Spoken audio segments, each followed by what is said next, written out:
Hey, welcome back to Two Super Guys Trade Stocks. I'm Dylan. And I'm Vinny. And today, I'm sorry, but we're going to look at how I think the SPY and the Qs are not done dropping. Don't buy anything yet, even though all these businesses kind of look like there's a lot of good deals. Well, I think we're going to go lower. I'm going to tell you why. All right. If you guys enjoy this entertaining stock market content, two stupid guys trading stocks, please give us a like and subscribe below. We'd love to have you along in this little That's adventure what of she ours. said.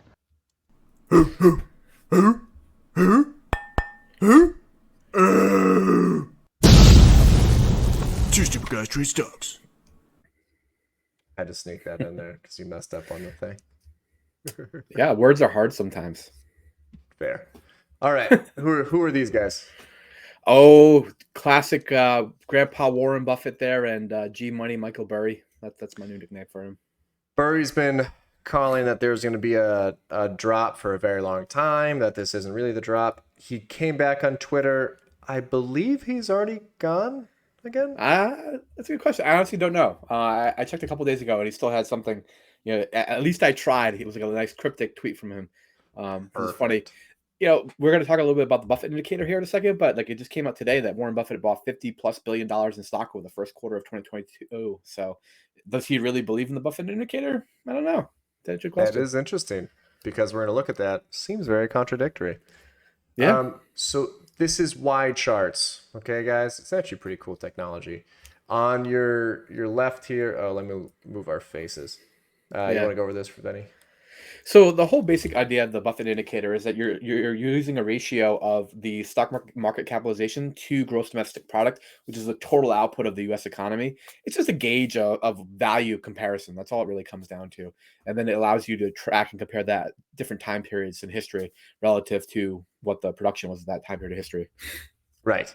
Now, with that being said, this was invented a long time ago, and now we have countries that are, creating stuff outside of the US. So it's not a perfect representation of GDP because they're also getting money from elsewhere, not just America. With that being said, Hmm.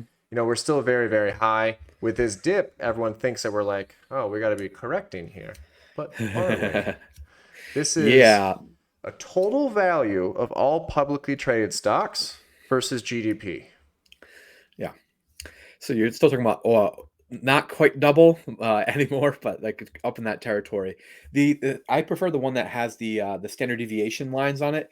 For anyone who's taken like college physics, so standard deviation basically when you're two standard deviations above normal, that's a 95% confidence interval, meaning that you'd expect to be above that level less than 2.5% of the time. And we've been above that level for quite a bit recently, so we're like well outside of the normal range. Put it that way. Sexy. Now, for anyone who Yeah. says, well, hey, this is all publicly valued traded stocks, I like to go by different indicators. What this Yeah. is I put a bunch of different versions of this. So Dow Mhm. Jones versus GDP, still hella high. All Yeah. right. This is looking at 50 years. This is the SPY only. This one's terrifying. Yeah. I mean, 4,000%. I think part of that is the fact that the secret's out. People understand that S&P 500 index funds is like the way to go for long term investing if you don't want to put the time and effort into try to pick individual stocks. I still do my retirement funds that way, but for day to day stuff, I enjoy picking stocks. So like to my own punishment, I guess sometimes. But Detriment. yeah, exactly. Detriment. There you go. That's the word I was actually looking for. But yeah, I definitely it's tough. You're competing against yourself in many ways. Yeah. So I just want to talk about something real quick before I show you a graph. All right. Are you familiar with an ABCD pattern? I've heard it. I've never personally traded one, but Okay. I've heard of the pattern before. So honestly, this is an overly complicated photo, but I couldn't find like a really good one. Just all that matters, just look at this. Okay. Stocks go Hmm. up, they correct a little bit, they go up. That could be over the course of a Okay, day, a month, a year, 50 years. All right. But all understood. stocks usually will go up, go down a little bit as buyers lose the battle, sellers start to come in, or they're taking profit, and then they go up. Hmm. Long term, the stock market goes up. Right? Yeah, yeah. All right. This is the higher highs and like the kind of higher Higher lows. lows. Yeah. Exactly. Exactly. Perfect. So this is kind of a complicated chart, but it makes sense. So what I want you to look at, this white line, this is, oh my gosh, COVID-19. Oh boy. Yeah. Okay. Pandemic. Yeah, pandemic. All right. So COVID-19 dropped to here. This is all the way from January 2020, March 2020 here, dropped, and then we recovered, and then we just went on this crazy bull run all the way up to this white line. Okay. Yeah. Now, in an ABCD pattern, usually on the way down, you will have, depending on your source you look at, anywhere from 40 to a 70% retracement from the Okay. total move. Okay. Okay. This red line is a 40% retracement. This Hmm. red line is a 70% retracement.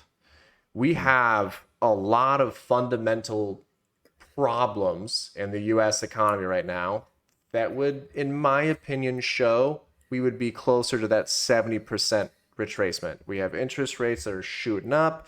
We have inflation that's out of this world right now. And Hmm. also, that does not take into account the total move. If we actually put the total move down here, oh man, your 70% is actually at 239, Oh wow. Okay. right? Interesting. That's extreme, Yeah. right? And this is also a little bit of an anomaly because this doesn't happen every day. This Yeah. happened once, twice in 100 years. Yeah. Global pandemic. Global It pandemic, gets to break the rules. right? Now, here's where I'm a little bit scared. Let me bring up my chart. It's been Um, an interesting week too. We're going to do a video on like some of the mega cap like tech earnings, but they've all been kind of like mixed about some things that went really well and some things that like a little less so. So I think that certainly highlights the fact that we're at a interesting crossroads in terms of both the fundamental business side of this. Never mind the stock price valuation story.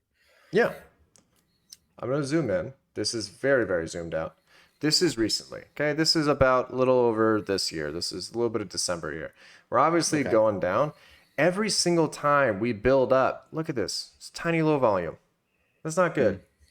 Yeah. Okay. It's a problem.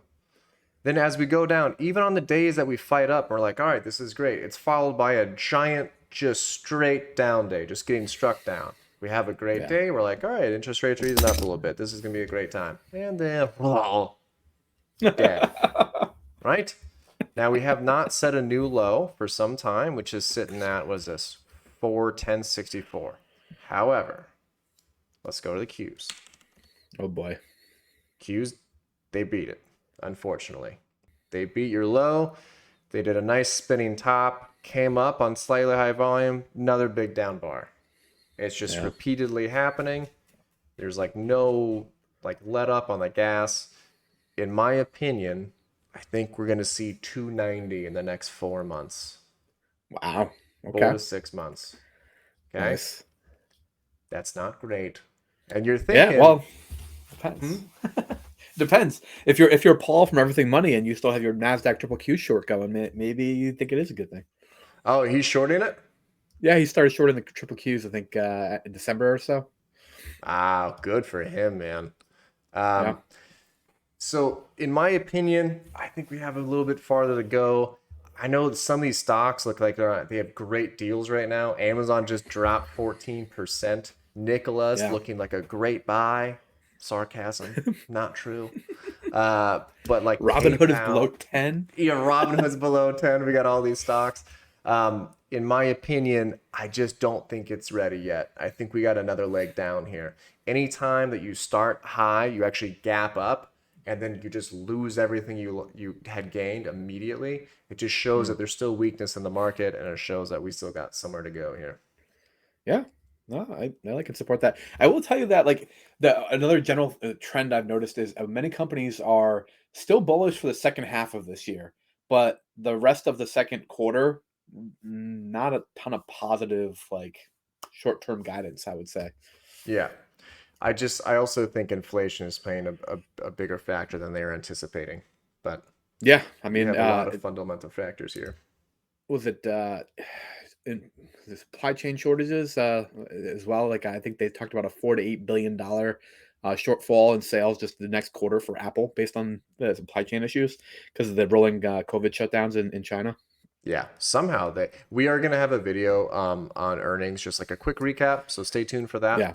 But yeah, I think we're gonna take. All right. All right, guys. Let us know what you think about this. We'd love to hear your thoughts. Yep. Have a good one, guys.